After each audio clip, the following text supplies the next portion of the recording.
ตัสสะ ภะคะวะโต อะระหะโต สัมมาสัมพุทธัสสะ นะโมตัสสะ ภะคะวะโต อะระหะโต สัมมาสัมพุทธัสสะ นะโมตัสสะ ภะคะวะโต อะระหะโต สัมมาสัมพุทธัสสะ พุทธัง ธัมมัง สังฆัง นามัสสามิ. Good evening, everybody.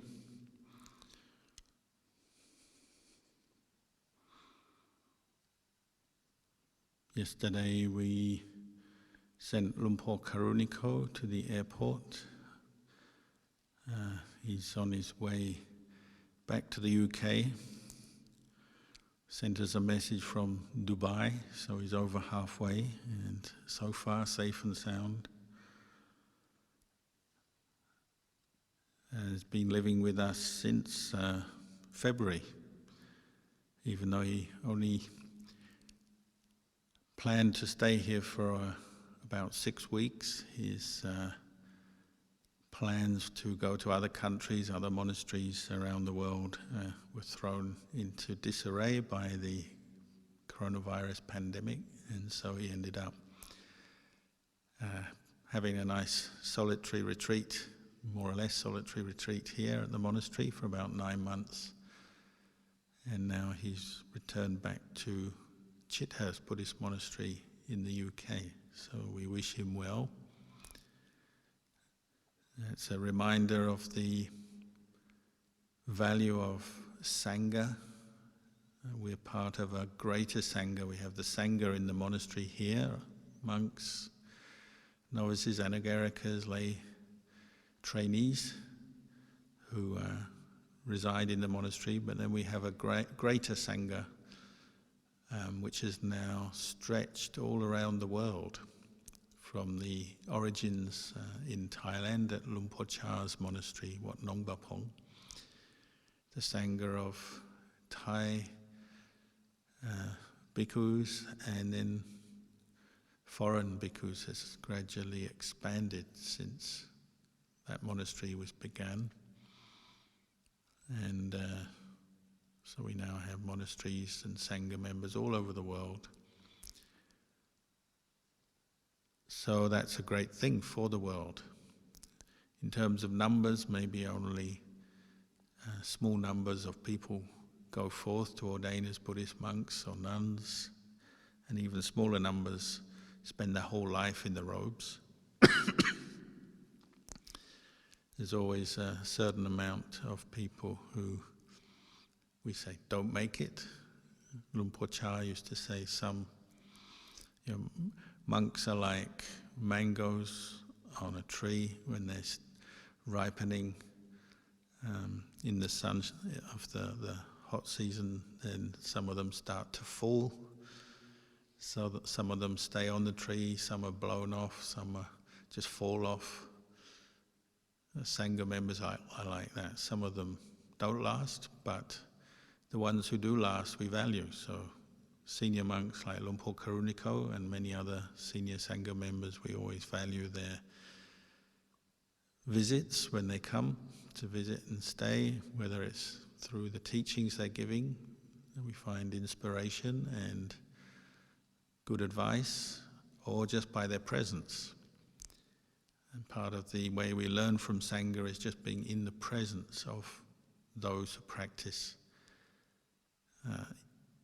The monastery is a very suitable place to practice. It's a peaceful environment, but even more so it's a place where, because the sangha members in the monastery practice, the atmosphere is not only peaceful, but everything is done with a purpose. And the practice we do has a purpose, has a goal. And that goal is to relieve ourselves and others of suffering and the causes of suffering. The ultimate goal is Nibbana, the deathless, the unconditioned, the supreme peace, the highest happiness. And the Sangha and their activities and practice reflects that. When you live with sangha, or even just coming into contact with sangha, you get a lot of support and good energy and good example in your own practice, because you're spending time seeing people who are practicing, keeping a very high standard of moral conduct, who are dedicated to the practice of mindfulness and investigating the Dhamma to understand the truth of things more clearly for themselves. That rubs off on anyone who comes in contact with sangha. So we always appreciate it when senior monks comes, or any monk or nun comes to visit from other places. The more one practices, the more one appreciates the value of sangha, living sangha. That's because when we begin our practice, the place that we begin our practice from is a place of, the Buddha's word is avijja, not knowing, or ignorance. So it's useful to have people around who are, who know more than us. If we're honest and not too caught up in our pride and conceit, we have to accept we're our starting place in the practice. We don't know everything. So the sangha provides us with a resource, a huge resource of people who have practiced to different levels, and they can share their experience, their good example with us, guide us. The word the Buddha used for an unenlightened person, one who is still, their mind is clouded by avijja, ignorance, is putujana. In one way they define this word putujana means one whose mind is thick with mental defilements.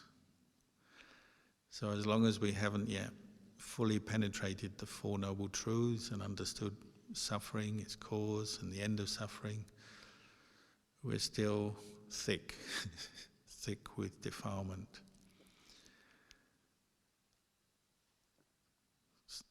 Luang Por Tui, who used to come here in the early days of this monastery, and we were talking about him with Luang Por Karuniko, because on one of the occasions Luang Por Tui came, Luang Por Karuniko was here as well. He used to have a lot of interesting phrases he learned in English because he was travelling abroad. He was still is, a very active, very highly regarded, highly respected meditation master from northeast Thailand in the Ajahn tradition. But he, out of great compassion, he learnt some interesting and quite pertinent phrases about the practice. So one of the things he would say about the unenlightened mind, the mind of the putujana, somebody who's starting out in their practice and still hasn't yet attained the path or had their glimpse of nibbana yet, you say they tend to follow the mental defilements in their behavior through their thoughts, their speech, their actions. And they tend to do things that are convenient, comfortable, but stupid. And he would say that in English, causing a lot of mirth, whoever was listening. We like it comfortable and convenient, but that makes us stupid, or makes us thick with defilement. Because it's addictive. The mental defilements, particularly the one of greed and all its forms, the endless pleasure seeking, the endless shrinking away from the practice, always following excuses not to practice, always taking the easy way out. This is the way that is comfortable, convenient, but stupid. Because we're not learning and we're not confronting the causes of suffering in our mind when we follow the way that is comfortable but stupid. We're not growing and learning as human beings. And quite often, unfortunately, we go backwards. We tend to, the level of our mind degenerates. You know, what the Buddha pointed out is that, you know, as human beings, we've already achieved so much. Of course, not everybody believes in karma and past lives, present life, future lives, karma and rebirth, which is fair enough. It's not if you're brought up in a non-Buddhist culture, it might be quite an alien concept, and it's very difficult to prove. So we may not accept that, but still, our starting point in life is that we're born into the world with, you know, great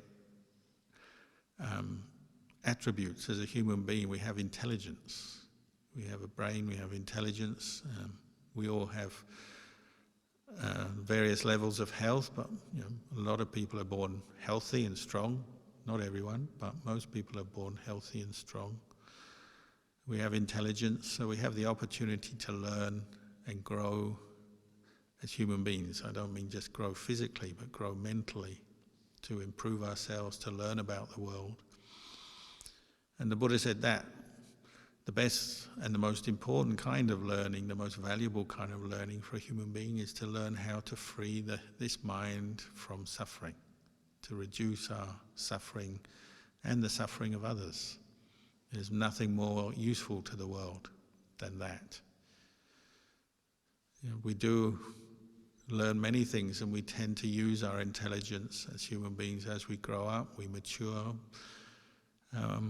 But unfortunately, these mental defilements that we're thick with, because we're Patujanas, unenlightened people, they tend to hijack the mind, hijack this intelligence and all the amazing qualities human beings are born with, and tend to lead us astray. So even though we do learn many things and achieve many things as human beings, we have done in the past and we still are today, we also tend to go astray and often get caught up in more pointless or fruitless goals, seeking more pointless goals, or even harmful goals, harmful to ourselves, harmful to others.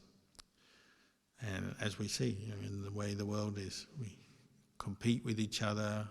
Sometimes we compete so hard that we hurt each other, fight each other, step on top of each other. Especially as the number of people in the world increases, we tend to be competing more over the same space. The world doesn't change, the same resources, the same land mass is here, but the number of people increasing. So there's a lot of competition. And then another thing is we tend to get our goals wrong. So what we call the normal worldly goals of an unenlightened person, Patujana, tend to be more in terms of seeking wealth, power, status, fame, reputation, and pleasure. We tend to equate happiness with being able to seek ever more different kinds of pleasure, more exotic pleasures, more refined, more rarefied, unique kinds of pleasures, thinking that will bring us true peace, true happiness. But all these more worldly goals, if you step back and look, you probably might agree that they actually don't bring peace to the hearts of people. You know, forever chasing more wealth, more fame, more power, more pleasure hasn't brought people to enlightenment, hasn't brought them out of their state of ignorance, suffering, and has created an awful lot of conflict and disappointment, despair, anger, depression. That's, you know, something you can observe if you sit back and watch the world, look at the world. That's one conclusion you might start to draw from what you see around you. So the Buddha was somebody who contemplated this, and he said, this is not the way to true peace and happiness. Even in one life, it can cause us so much trouble. We're getting our goals wrong. We'll tend to establish the wrong kind of value system, and then our actions will reflect that, and off we go, and we sort of keep getting it wrong over and over again. Often when we're young, it doesn't matter so much because we're more healthy, younger, we have our life ahead of us. But as you get older, you realize, if you've taken a wrong turn and you've strayed from the road to true improvement, true happiness, then you maybe it gets harder and harder to get back onto the right path.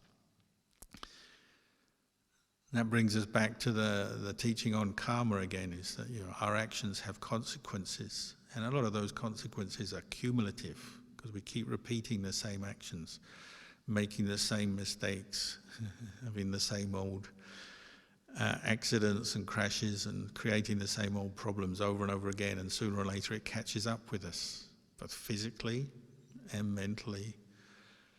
So, it's not a guaranteed thing that being born in the world with all these amazing qualities as a human being, intelligence, the ability to learn new things, physical health, all of this, it's not a guarantee that you'll meet with ever more success, happiness, peace.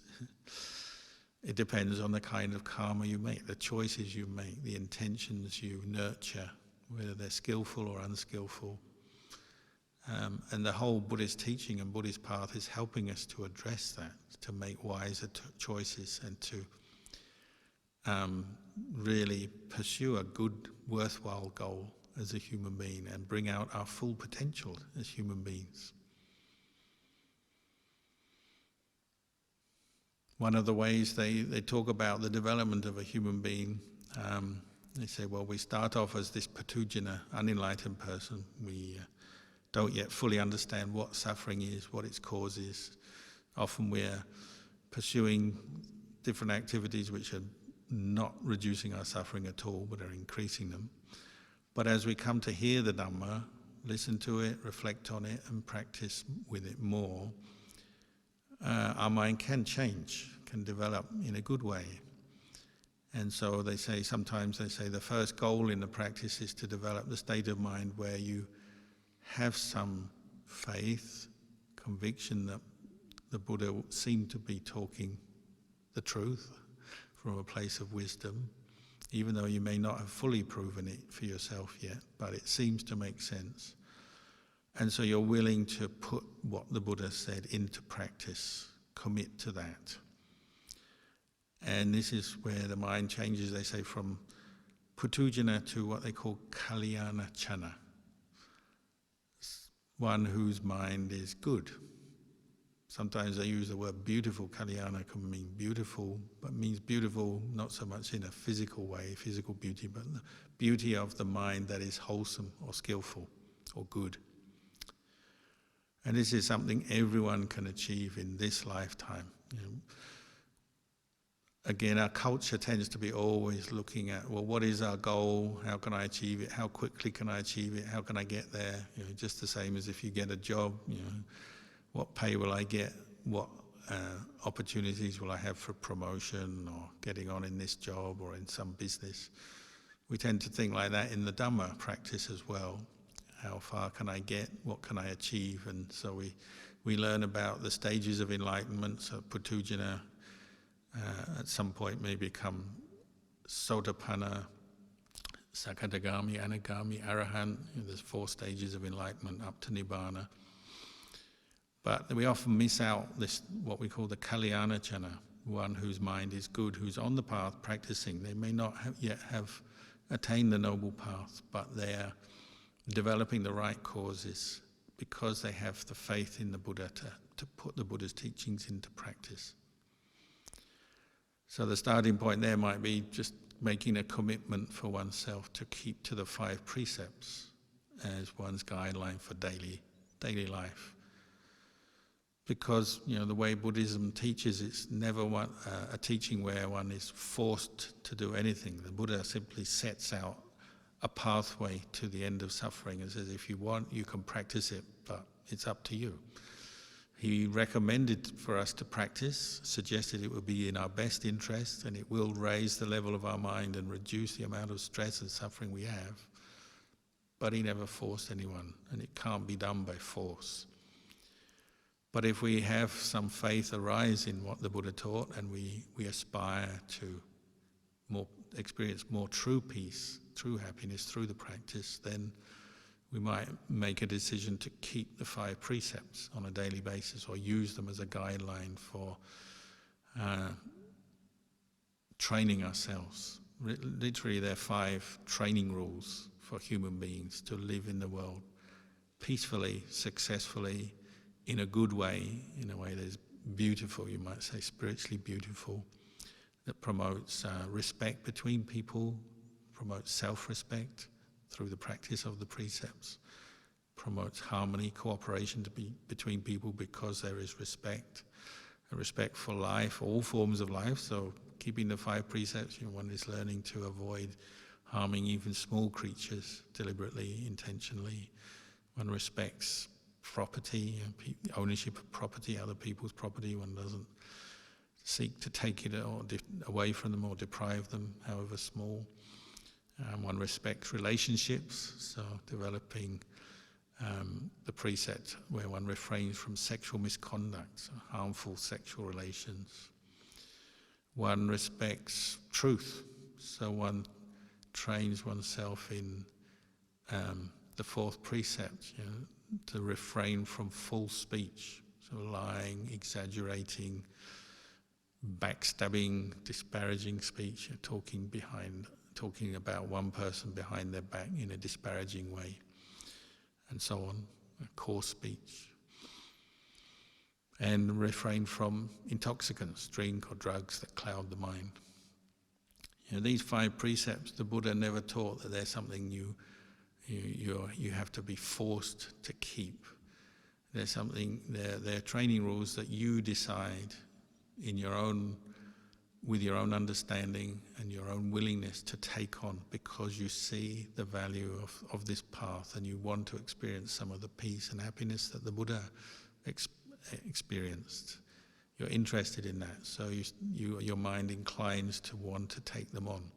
Doesn't mean to say you'll be perfect from day one. We all know that when you take on precepts, there'll be days when you break them or you forget yourselves, but you use them as guidelines to keep coming back to looking at your own behavior, your speech, your actions, and your thoughts and intentions that lie behind them, and keep trying to practice. And actually, although many people come to Buddhism through meditation retreats, learning meditation online or going to a retreat, if you talk to people who practice Buddhism, often they say the biggest realizations they have and the biggest changes that come about in their mind in the early days of their practice is actually when they commit to taking on precepts that perhaps they hadn't before.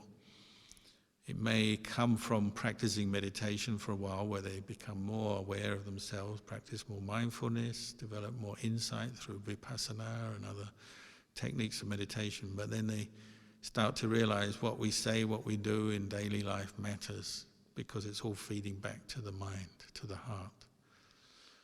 And most people who start to practice the precepts realize, this is where I can change as a human being, give up old habits that maybe were not so helpful or could quite easily be harmful or obstructive, take on new practices, new habits of mindful speech, mindful actions, rooted in harmlessness, respect, kindness, generosity, and so on.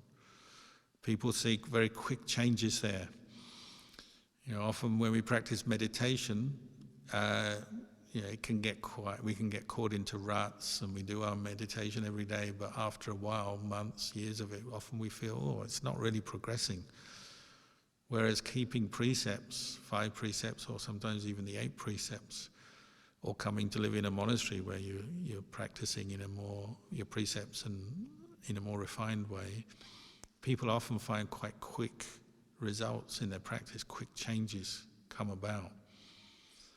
And again, going back to sangha, that's often why it's nice to meet sangha, people who keep a very refined level of sila, committed to the training of body, speech and mind.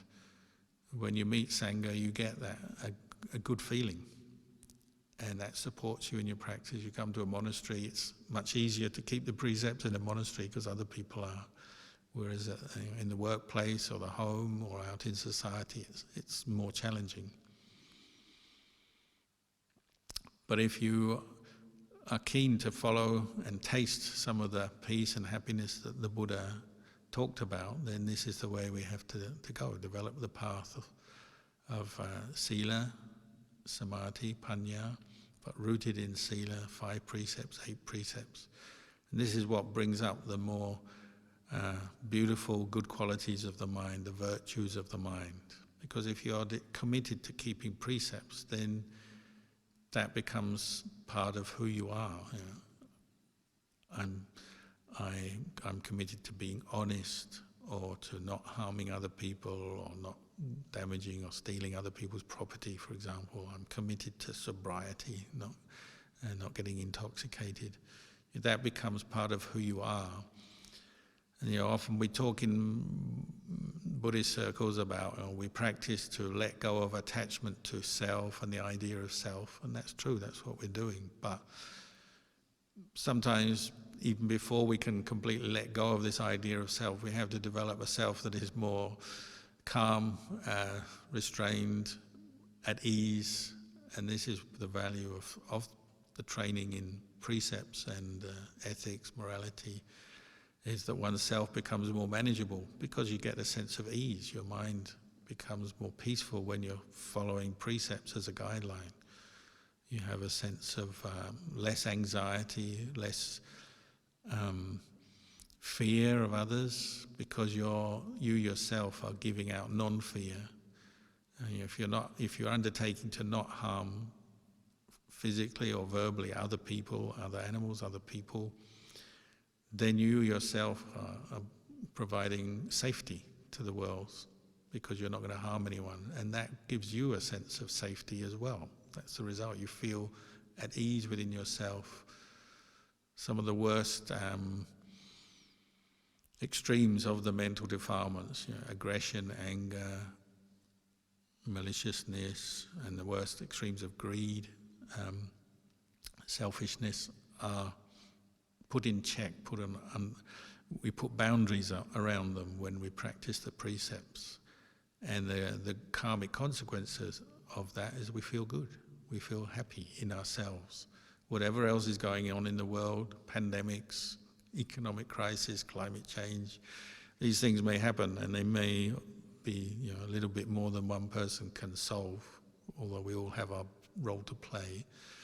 But where you can see immediate effects in your practice is by keeping precepts and keeping your mind, body and mind, speech and mind, trained and in training, out of trouble. And a very tangible result is that you feel at ease within yourself. This is why I say monks, forest monks, we are forest monks from the forest tradition. This is why we can live in the forest with some of the dangers and the loneliness and the possibilities of disease, because you've got the good feeling coming from keeping the precepts and being one in training. It gives you a strength of mind, gives you a sense of ease, gives you some goodwill, compassion and patience that helps you to be sometimes in difficult situations, or to be in a situation where you might fear things. It helps you to deal with that well. But in lay life, at home, exactly the same principles apply. If you take on the 5 precepts as a regular training for yourself, then you do sometimes go into situations where you're nervous about other people, or what's going to happen, meeting new people, or in strange places, or just some of the difficulties of daily living. It gives you a kind of inner sense of well-being with which to meet the world. And you're giving, we say, a great gift to the world, because you're giving the gift of safety. People who get to know you don't harm through body, speech or mind. You don't harm other people through your speech or actions. So they tend to trust you, and one of the karmic results is, they tend to treat you better. Not everyone, but most people tend to treat you better because they realize you're trustworthy and you're safe. So monasteries tend to be safe places. You come to a monastery, you feel at ease. You're not looking over your shoulder suspicious that somebody's going to harm you in some way. You're not assuming people are talking about you behind your back. You can relax. And this is very important for developing the path further. Our goal is to move from Putujana to Kalyāṇajana to ultimately to what we call Arya Pugala, to become a noble one. The mind changes or develops through the practice. And if you want to deepen your insight and understanding, then you have to have this sense of being relaxed and at ease within yourself, so that your mind will settle down to develop states of calm, samadhi, and from that, clearer insight. When we haven't yet fully appreciated the role of the precepts, then we tend to be unwittingly, sometimes unknowingly, causing ourselves a lot of mental anxiety, mental agitation. You have arguments with people, you fall out with people, form rivalries, sometimes we seek revenge, or we get caught into our greed, always getting obsessed, seeking things out. And the mind is not very peaceful, so then when we meditate, it's harder work. You've got more to deal with. And it will come up in your meditation. You'll see the results of not following the way of sila when you meditate. Unfortunately, we have memories. It's another one of the human attributes we have. We can remember, and we can train that memory very well. But at the same time, we also remember things we've said and done from the past. And when you're meditating, developing mindfulness on an object, it will come up. So we have those moments where we have a mental ouch, where you're sitting, following the breath, and then you remember something you said yesterday. Maybe there was another person you live with or work with and you don't like them, so you were telling a colleague, oh, that terrible so-and-so, and maybe because you're angry with them or don't like them, you're exaggerating their faults or even saying something that's untrue just to try and get a friend to hear you and join sides with you against that person. And when you're meditating, it'll come up and you feel, ouch, that wasn't right, that wasn't good, that wasn't appropriate. So they say the Kalyāṇajana, the one who has attained that level of practice, who are keeping the sila, meditating for nibbana, one of the things that defines them is they have this sense of knowing what is appropriate in their thinking or their speech or their actions and what is not. That's wisdom in Buddhism, understanding karma, what is good karma, what is bad karma, knowing what is appropriate, an appropriate thought or a not appropriate thought, appropriate speech, appropriate actions, or not appropriate actions, not appropriate speech. Speech, actions, thoughts that are conducive and contributing towards progress towards nibbana, or action, speech, thoughts that are obstructive or taking us away from nibbana. The Kalyāṇajana understands that better than the Putujana. They sort of develop that wisdom so far in their practice that they can know, even though these qualities sometimes arise. I mean, we do have moments, lapses of mindfulness, we forget ourselves, we get caught up in emotions and attachments. But there's something in the back of the mind that's choosing and sorting out between different intentions, different thoughts, mental states that are arising. And it's saying, oh, this is something good, this is conducive to the path, this is to be developed, hold on to it. And then there's that voice at the back of the mind that says, no, this is no good, this is inappropriate, this is leading to more suffering, give it up, let it go.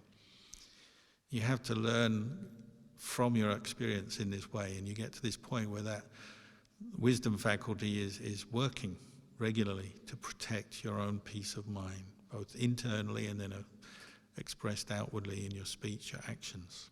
And this is how the Kalyāṇajana lives. They're constantly working on themselves, developing themselves, and to do that you need honesty with yourself. If you have a teacher, honesty with the teacher helps as well. Being honest about mental defilements that come up. Because another quality of the Putujana is that they tend to be dishonest with themselves. They tend not to admit when they're caught into anger. So we hear either ourselves or we see other people as clearly angry, but they say, no, I'm not angry. They're clearly acting in a selfish or greedy way, and they say, no, I'm not being selfish. And, we develop defense mechanisms, excuses, our views and our attitudes often reflect that, so we kind of hide these mental defilements which are actually obstructing our own peace and happiness. So one of the qualities of one who is aiming for enlightenment is you have to learn to be honest with yourself, honest with your teacher, and in order to really root out the causes of suffering from your mind, you have to love and want to love honesty and truth. It is our habit to always find excuses and cover up some of the painful truths that we find as we're becoming more aware of our own minds. But we have to catch that, change that habit. And so sometimes, it's honesty with ourselves in the practice, or honesty with a teacher also. It's hard. And especially in the short run, it's something we often don't like. We don't want to face up to things, bad habits, mental states that are rooted in greed, anger, and delusion. We don't want to admit, don't want to like, we don't want to see it, don't want to know it. So we try and suppress or mentally run away, distract ourselves. But the more we can pay attention, develop mindfulness, and look in this kind of honest, objective way, the quicker we'll progress in the practice. As monks, we have these sort of funny jokes. We say, well, might as well do it now because it's only going to come up and bother me for the rest of my life and next life as well. Might as well fix the problem now. If you've noticed the problem, you have enough awareness to notice some greed, anger, jealousy, fears and worries, anxiety. If you've noticed it, you might as well start looking at it and addressing it now rather than putting it off for later in this life or next life. It's just like you have a leaky tap or something's broken, a broken cooker or a broken washing machine. You put it off, well, it's just going to sit there waiting to be fixed. Sit there right till the end of your life. You might as well fix it now. Once you've realized the problem, then start to fix it. That's another quality of the Kalyāṇajana, this person who is dedicated to the path. They have faith in the Buddha, the Dhamma, the Sangha. They want to practice. They're not going to leave things unaddressed. It may take time to address various mental defilements, weaknesses, problems we've observed in ourselves, but we are willing to work with them, practice. So one has to have a love of honesty and truth to really get down to the problem. But from that one gets a certain confidence, and with confidence one also loses a lot of fear. The fear where we begin our practice, we often don't like to open up to others. We don't even want to open up to ourselves about our own faults and mental weaknesses and so on. But as you pursue the practice, you get stronger and more willing to do that. And it's not to impress other people. It's not, that's the worldly goal that we get caught in normally as unenlightened beings. We're seeking to impress others, become well-known, become richer, gain influence and so on. It's not like that. When you practice the Dhamma, you're shedding that part of your ego and that kind of more superficial sense of self, and you're saying, well, better to root out this greed, anger, this attachment for the long run, for my long-term welfare and happiness and the welfare and happiness of others. Better to do it, even if sometimes it means you have to be honest and sometimes we have to admit our faults, our weaknesses. But over time you'll find it frees you up because your mind is inclining towards truth. And truth doesn't harm anyone. Truth is truth. We actually benefit the more our mind comes to see truth and know truth. We benefit. The more we cover up the truth, as we can see, out in the world, whenever there's a cover-up, sooner or later the scandal emerges and everyone suffers and there's more problems, more suffering because of the cover-up. It may take time before the suffering comes, but it comes, it happens. So sometimes we have to be clear, honest, and own up to things. But in the long run, that's for our own freedom and peace of mind. The alternative is we tend to let things fester. different mental defilements which we may have observed and seen, but we're just not willing to face them or address them. Well, they tend to get worse, cumulative sort of effect as we get older, time goes on, our attachments get more entrenched, craving becomes more entrenched, and often it's ever harder to see it, to root it out, and the problem gets worse. Another advantage being a monk is you mix with other monks, and some monks you meet very well practiced, especially in the forest tradition, say from northeast Thailand where I used to live. Some of the teachers, you live with them, you get to know them, so you trust them, but because you're a monk, they'll open up and talk about practice on a very refined, very deep level in a way that they often won't talk with lay people. But sometimes you get a lot of insight from those monks who do remember past lives and have clarity. They develop their samadhi to the point where they understand the minds of other people, can see other people's defilements even though those people don't see them themselves. They can remember past lives and understand how people, having not addressed defilements in past lives, have had to suffer over and over again from life to life because of them. And if they share some of these insights with you, it can be very enlightening, because you realize, why do I get so angry or have so much greed coming out of the blue? Well, it's not coming out of the blue, it's something maybe that you've developed over many lifetimes and never addressed or not really dealt with well. So at this time of year in the monastery, I sometimes think of one story, because it's spring and all the birds are nesting and they have their chicks, their babies hatch. And then you have to see a lot of suffering, because you see the goannas, these big lizards we have in the monastery. They go up the trees and start eating the baby birds, and the parents are suffering because they're seeing their kids being eaten. Or the snakes do it as well, they sneak into the nests. Or even, like the ducks, they bring out their baby ducks in a line going through the bush or through the field, and then the crows come and pick off the baby ducks. A lot of suffering at this time of year with this. It reminds me of a particular story that Lumpur Chop told. Lumpur Chop was a senior disciple of Ajahn Mun, forest monk, who is highly respected in our tradition as a monk who developed great skills with jhana and could recollect past lives and became an arahant as well. But very occasionally he opened up about some of his special knowledges, and he told one story. There was one time, this is when he was in his later years, and he was wheelchair bound because his body was so frail. When I first met him, he was already in a wheelchair. There was one day he was in his monastery, and it was in the evening. He had a bath, and then he was sitting in a wheelchair, and he used to do walking meditation in a wheelchair. It just shows you, it's never so hopeless that you can't do walking meditation. But doing it in a wheelchair meant he had a novice who would push him in his wheelchair back and forth in the monastery grounds.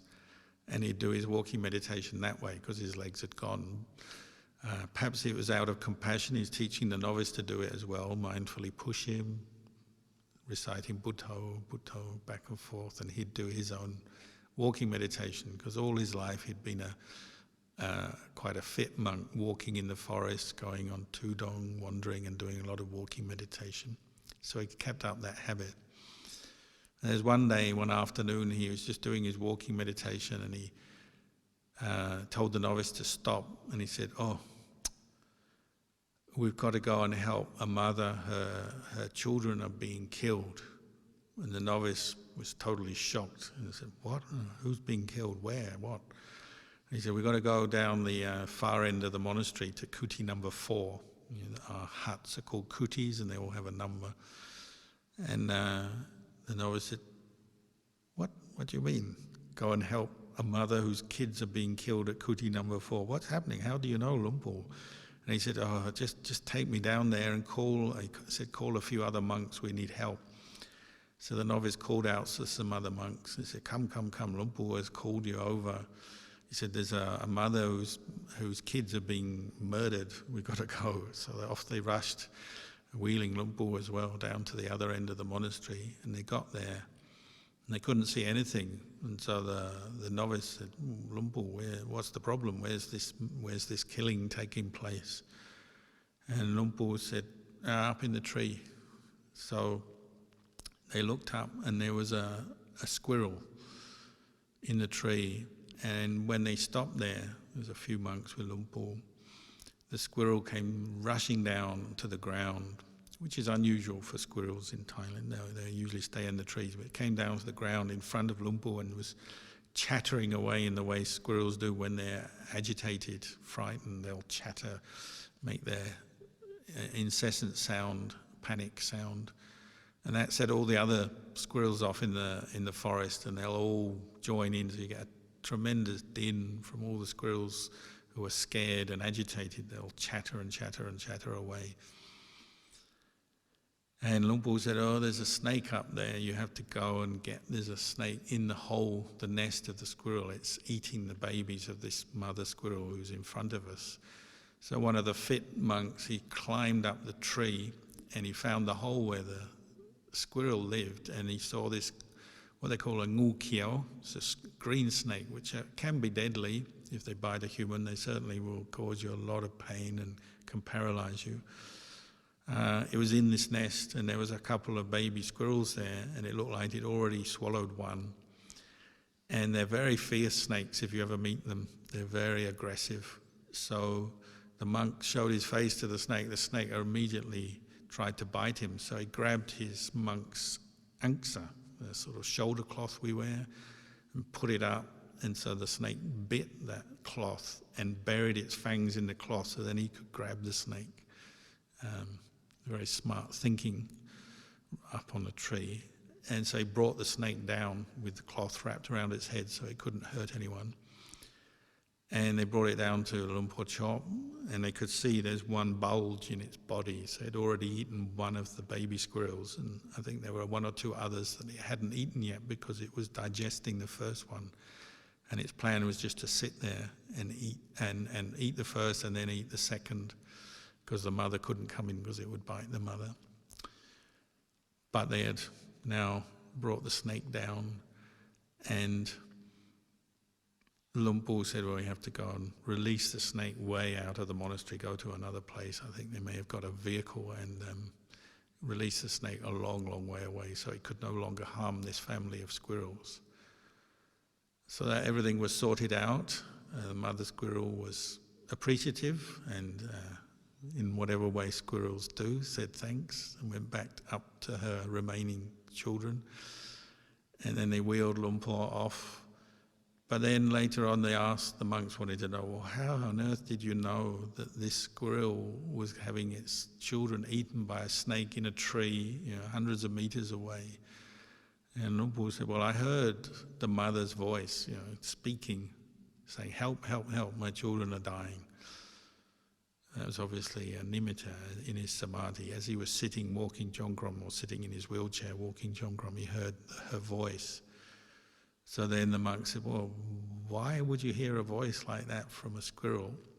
And he said, well, one thing leads to another. He said, well, this squirrel and this snake, they're both females, and they've had a history of many lifetimes of hating each other, seeking revenge, harming each other. So before they threw the snake away, they actually checked that. They said they checked the squirrel to see it was a female, and they could see that because it had babies. But the snake, it's not immediately obvious whether a snake is female or male, so they looked and checked the gender of the snake and found it was a female snake. Then they released the snake elsewhere. But they asked Luang Por, so why are this female snake and female squirrel, why are they at each other? Why do they hate each other? And he said, well, many lifetimes ago, there was a wealthy man, and because he was wealthy, he had two wives. He had his main wife, and then he had a mistress. Because he was so wealthy, he could support two. And they both had children, and they both hated each other. They were rivals for the love of the man. And their rivalry was left unaddressed. They both got more and more angry and aggressive towards each other, more possessive of the man their husband, more possessive of the money, the wealth in the family. And they just devised more and more extreme ways to hurt each other in that life, until eventually one of them poisoned the children of the other to kill them so that they wouldn't inherit anything from the man. So they actually murdered the children of the other lady. So the other lady was so angry that her children were murdered, she sought revenge over the other lady.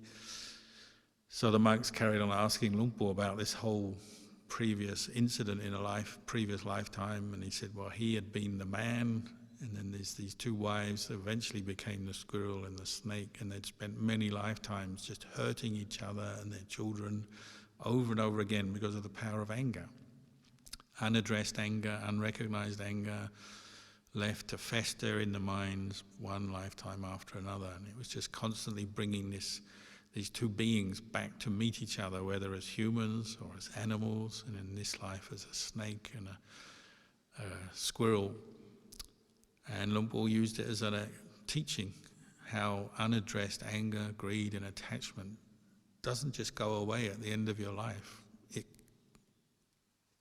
goes into your next life with your citta, your consciousness. If you haven't trained to let go of these things and develop right view and understanding of what is good karma, bad karma, what's appropriate, what's not appropriate, well, you keep falling prey to your mental defilements, whether it's greed, anger or delusion or a combination.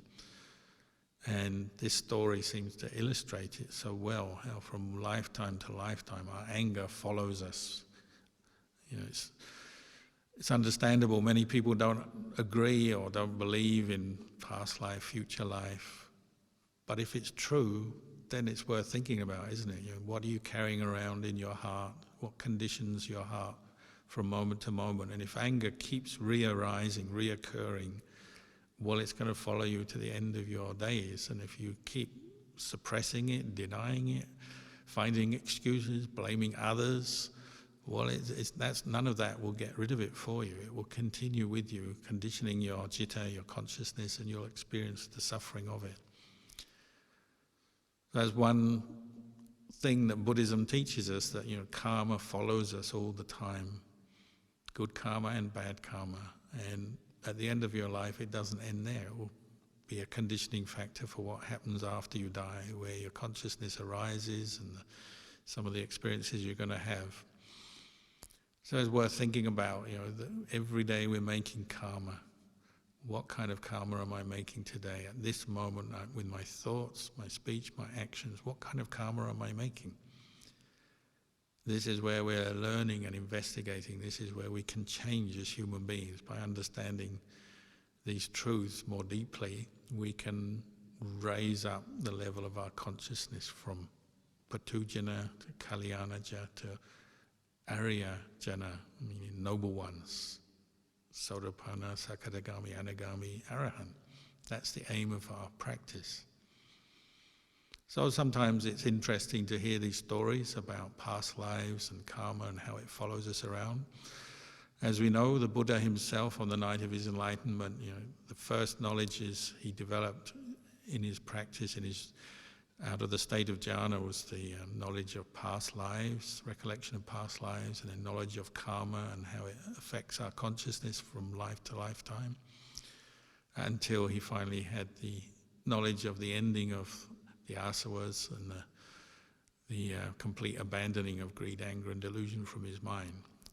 So these knowledges are bound up with the Buddhist teachings, but the Buddha said it's not essential to believe in karma and rebirth to practice what he taught. You don't need to. You can just take this one life and practice in this one life, practice well, and that's good enough. But sometimes we need an extra impetus. Sometimes we do become complacent or go for what is comfortable but stupid, and we keep attaching to things that hurt us, chasing after things that can't bring us true happiness, spending a lot of energy on fruitless pursuits, maybe even harming ourselves, harming others in the same moment. So sometimes we need reminders. So the teaching on karma and rebirth is one reminder and one motivation to get our act together, to let go of some of these defilements, learn how to restrain them, keep the precepts, develop more mindfulness, develop insight, let go. So maybe for tonight I'll leave you with these teachings and wish you well in your practice, and end the talk there.